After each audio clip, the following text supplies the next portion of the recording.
स्वागत है आप सभी हरिभक्तों का हमारे YouTube चैनल पर। सर्वप्रथम आप सभी को देवउठनी एकादशी और तुलसी विवाह की हार्दिक शुभकामनाएं।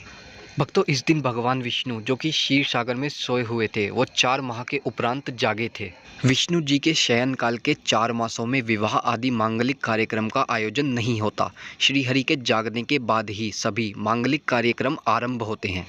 चलिए भक्तों, अब सुनते हैं देवोत्थनी एकादशी की व्रत कथा। एक राजा के राज्य में सभी लोग एकादशी का व्रत रखते थे। प्रजा तथा नौकर चाकरों से लेकर पशुओं तक को एकादशी के दिन अन्न नहीं दिया जाता था। एक दिन किसी दूसरे राज्य का एक व्यक्ति राजा के पास आकर बोला, महाराज कृपा करके मुझे नौकरी पर रख लें। तब महाराज ने उसके सामने एक शर्त रखी, ठीक है रख लेते हैं, किंतु रोज़ जो तुम्हें खाने को सब कुछ मिलेगा पर एकादशी को अन्न नहीं मिलेगा।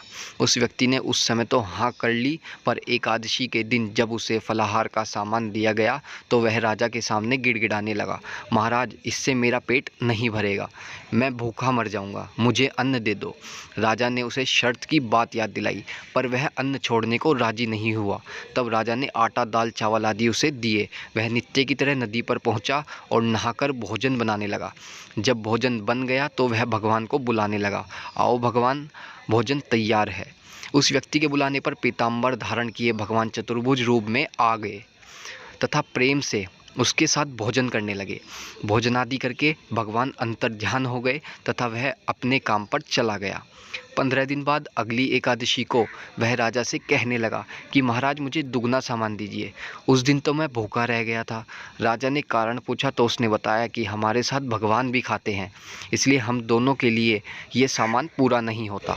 ये बात सुनकर राजा को बड़ा आश्चर्य हुआ। वह बोला, मैं नहीं मान सकता कि भगवान तुम्हारे साथ खाते हैं। मैं तो इसका व्रत रखता हूँ, पूजा करता हूँ, पर भगवान ने मुझे कभी दर्शन नहीं दिए।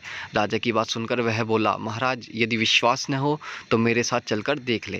राजा एक पेड़ के पीछे छिपकर बैठ गया। उस व्यक्ति ने भोजन बनाया तथा भगवान को शाम तक पुकारता रहा, परंतु भगवान नहीं आए। अंत में उसने कहा, हे भगवान यदि आप नहीं आए तो मैं नदी में कूदकर प्राण त्याग दूंगा।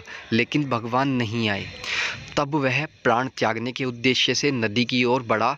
प्राण त्यागने का उसका दृढ़ इरादा जान शीघ्र ही भगवान ने प्रकट होकर उसे रोक लिया और उसके साथ बैठकर भोजन करने लगे।